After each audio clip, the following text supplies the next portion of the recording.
केंद्रीय कैबिनेट की बैठक में लिए गए कई अहम फैसले। कॉमन एलिजिबिलिटी टेस्ट करवाने के लिए बनेगी national recruitment agency.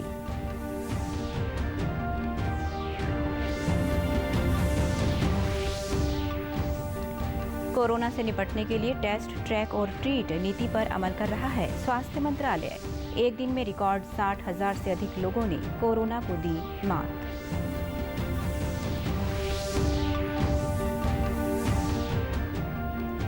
Rajiv Gandhi खेल रत्न सम्मान से गौरवान्वित होंगी विनेश फोगाट। टोक्यो ओलंपिक में करेंगी देश का प्रतिनिधित्व।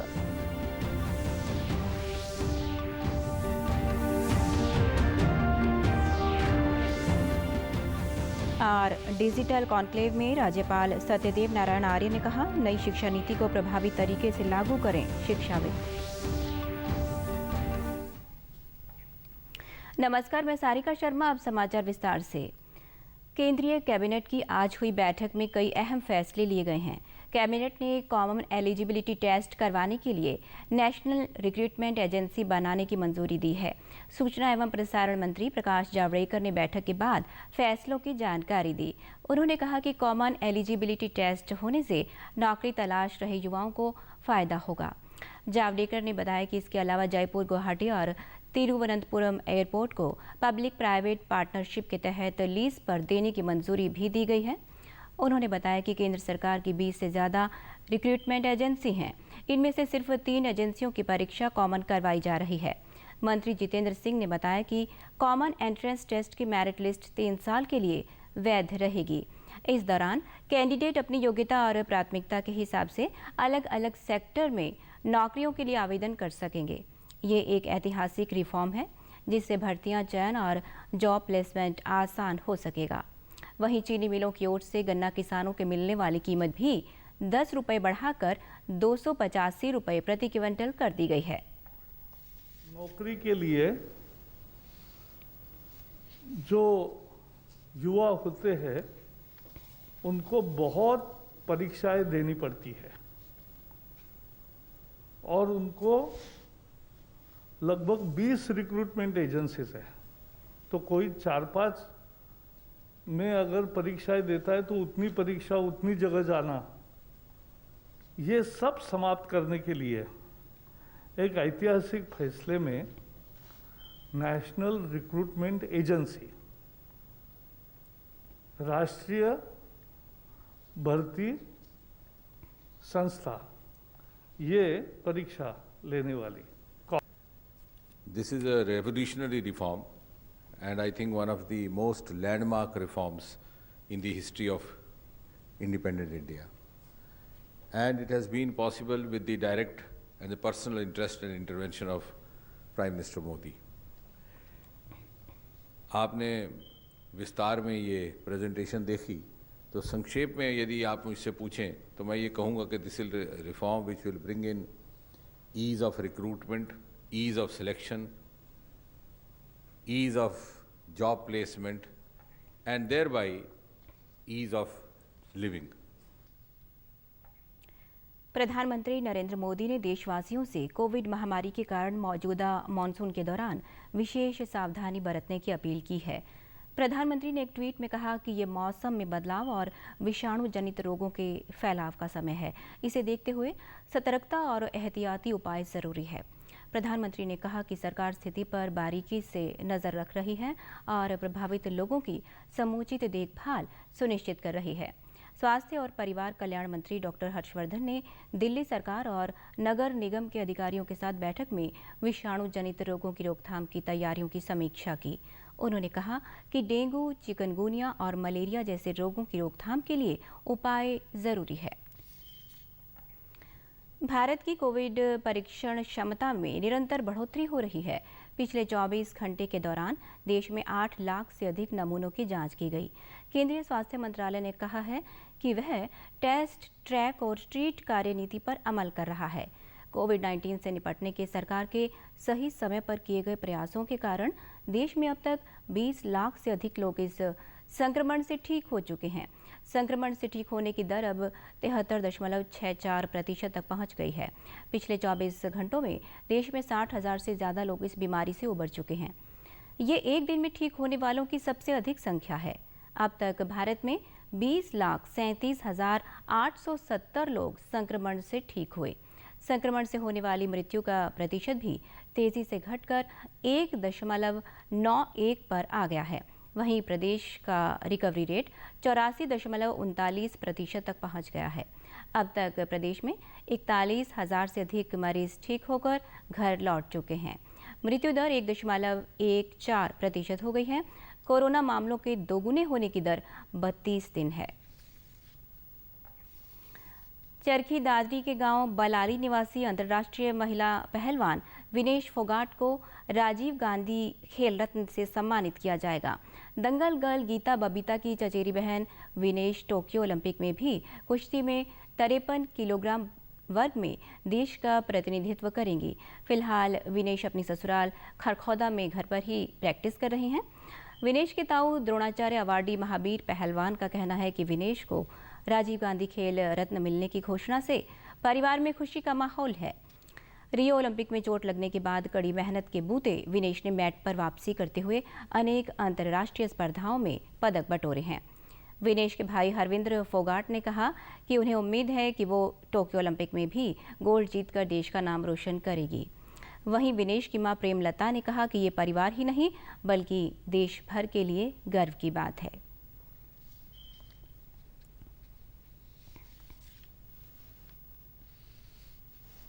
मेरी बेटी जो विनेश को जो खेल रत्न की घोषणा की जो सबसे बड़ा पुरस्कार होता है, इसके लिए मैं जो भारत सरकार का और जो खेल मैं धन्यवाद करता हूँ। जो मेरी बेटी को जो ये पुरस्कार दिया, इससे बड़ा पुरस्कार और प्लेयर के लिए कोई नहीं होता। मेरी बेटी ने इतना बड़ा अवार्ड दिया है, घोषणा करी सरकार ने। इसने खुशी कोई कसर नहीं है खुशी में।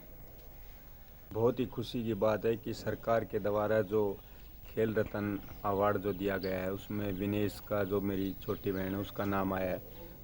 तो इससे परिवार गांव का में बहुत खुशी का माहौल है। और इस पुरस्कार के लिए वो पहले भी हकदार थे, लेकिन सरकार ने जो ये पुरस्कार देके हमारा मान सम्मान बढ़ाया है, तो उसके लिए हम सरकार का तहे दिल से धन्यवाद करना चाहते हैं। राज्यपाल सत्यदेव नारायण आर्य ने प्रदेश के विश्वविद्यालयों के कुलपतियों व शिक्षाविदों का आह्वान किया कि वे नई राष्ट्रीय शिक्षा नीति 2020 को प्रभावी व त्वरित गति से लागू करने में पहल करें।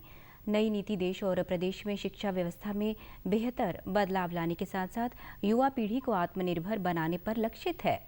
वे कल यहां हरियाणा राज्य भवन में हरियाणा राज्य उच्चतर शिक्षा परिषद द्वारा आयोजित डिजिटल कॉन्क्लेव में कुलपति व शिक्षाविदों को संबोधित कर रहे थे।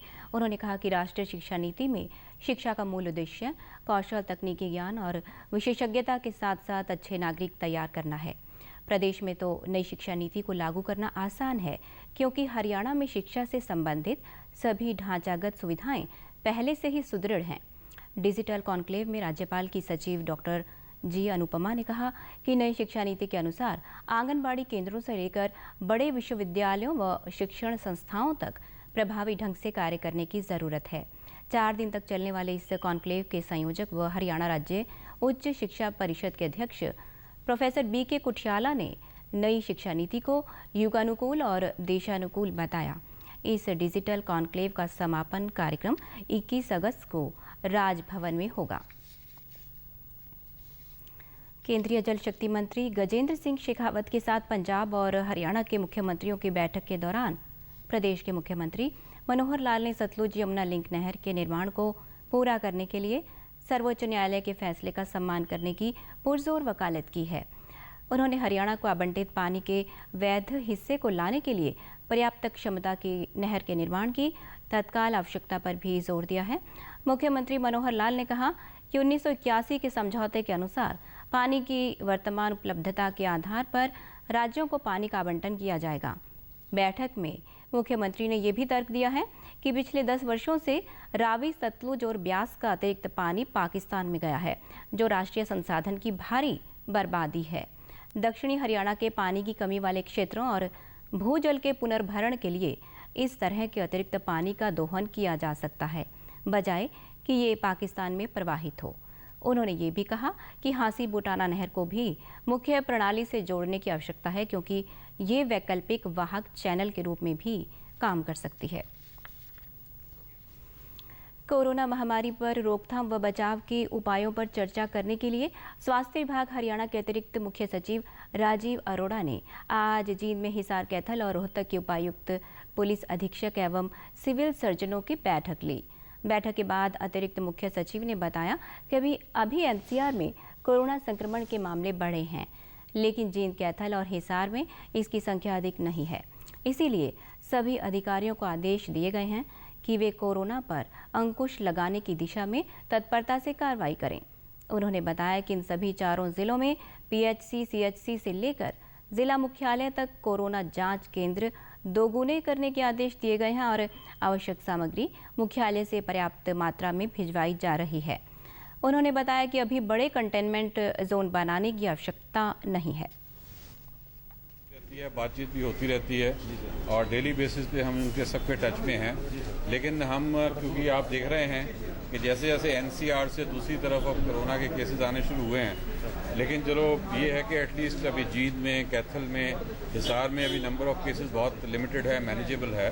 तो एक यही बात है कि भी हम दोबारा से अपना जो है रिन्यूड उससे इसको अपना रिव्यू करते रहें और ये देखते रहें कि कहीं पर भी हमारे अगर केसेस आते हैं तो उनको हमने वेल इन टाइम उसको टेस्टिंग करवानी है, सैम्पलिंग और बढ़ाएंगे, टेस्टिंग और बढ़ाएंगे, ताकि हम ये कोशिश करें कि यहाँ पर केसेस का नंबर जो आज लिमिटेड है वो इसी प्रकार लिमिटेड रहे, वो बढ़े ना यहाँ। सहकारिता मंत्री डॉक्टर बनवारी लाल ने कहा है कि प्रदेश में 1 नवंबर से गन्ने की प्रेसिंग शुरू हो जाएगी। उन्होंने चंडीगढ़ में आज रिफाइंड शुगर के छोटे पाउच व 1 किलो और 5 किलो के पैक लॉन्च किए। उन्होंने बताया कि शुगर मिल्स को घाटे से उबारने के लिए ये प्रोडक्ट लॉन्च किए गए हैं। पहले 50 किलो का कट्टा होने की वजह से ज़्यादा बिक्री नहीं हो पाती थी, इसीलिए इन्हें छोटे रूपों में लॉन्च किया गया है। उन्होंने कहा कि शाहबाद में हम एथनॉल बनाएंगे, उसे भी बेचा जाएगा। इसके अलावा जल्द ही पलवल, कैथल और महम में शक्कर व गुड़ बनाने का प्रोसेस शुरू होगा। सहकारिता मंत्री ने बताया कि जल्द ही प्रदेश में हरित स्टोर भी खोले जाएंगे। इसके लिए पॉलिसी तैयार हो चुकी है और स्टोर बनाने वाली कंपनी को फाइनल किया जा रहा है। उन्होंने कहा कि एमएसएमई के द्वारा भी हरित प्रोडक्ट बेचे जा सकेंगे। रिफाइंड शुगर के लिए 1 किलो के, 5 किलो के और सैसे हमने बनाए हैं और उसी की लॉन्चिंग आज हमने की है। तो जो जिस तरह से शुगर मिल्स घाटे में चली हुई हैं, तो इस घाटे को मतलब कैसे उभारा जाए, इन शुगर मिल्स को घाटे से कैसा उभारा जाए, तो उसी दिशा में हमने ये जो सैसे और रिफाइंड शुगर का 1 किलो का और ये जो 5 किलो के पैक बनाए हैं, इससे क्या होगा कि हमारी जो नॉर्मल शुगर है उससे जो रिफाइंड शुगर है वो महंगी बिकती है। और दूसरा, प्रदेश से जुड़ी खबरों को विस्तार से जानने के लिए आप हमारे साथ फेसबुक, ट्विटर और यूट्यूब के माध्यम से भी जुड़ सकते हैं। हमसे जुड़ने के लिए आप हमारे सोशल मीडिया हैंडल को फॉलो कर सकते हैं। सिरसा लोकसभा की सांसद सुनीता दुग्गल ने आज फतेहाबाद के पटवार भवन में सामाजिक न्याय एवं अधिकारिता मंत्रालय की ओर से जिला रेड क्रॉस सोसाइटी द्वारा कृत्रिम अंग एवं सहायक उपकरण वितरण समारोह में 35 दिव्यांग जनों को लगभग 3 लाख रुपए के सहायक उपकरण वितरित किए। इस मौके पर सांसद ने दिव्यांग जनों की समस्याओं को भी सुना और उनके समाधान के लिए अधिकारियों को दिशा निर्देश दिए। सांसद दुग्गल ने बताया कि इसी माह में जिले में अब तक 258 दिव्यांगजनों को 23 लाख से अधिक की राशि के उपकरण वितरित किए जा चुके हैं। इनमें tricycle, folding wheelchair, CP chair, बैसाखी वॉकिंग स्टिक, स्मार्ट केन आदि शामिल हैं। कार्यक्रम में सांसद ने कहा कि प्रधानमंत्री नरेंद्र मोदी ने दिव्यांग शब्द देकर दिव्यांगों को मान व सम्मान देने का काम किया है और उनमें दिव्यता का भाव पैदा किया है।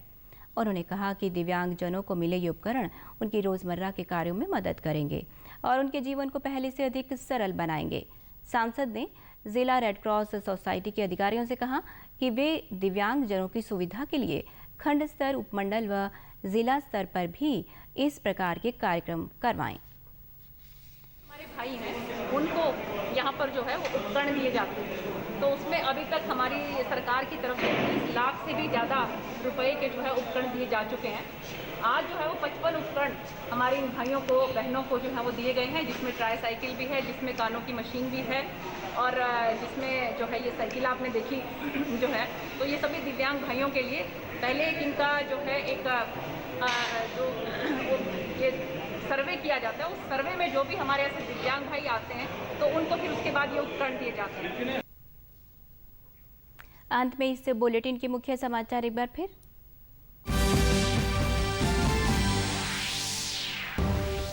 केंद्रीय कैबिनेट की बैठक में लिए गए कई अहम फैसले। कॉमन एलिजिबिलिटी टेस्ट करवाने के लिए बनेगी national recruitment agency.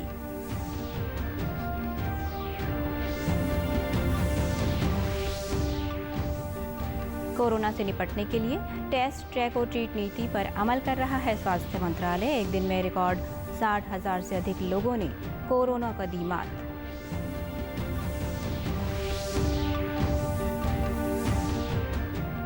Rajiv Gandhi खेल रत्न सम्मान से गौरवान्वित होगी विनेश फोगाट। टोक्यो ओलंपिक में करेंगी देश का प्रतिनिधित्व।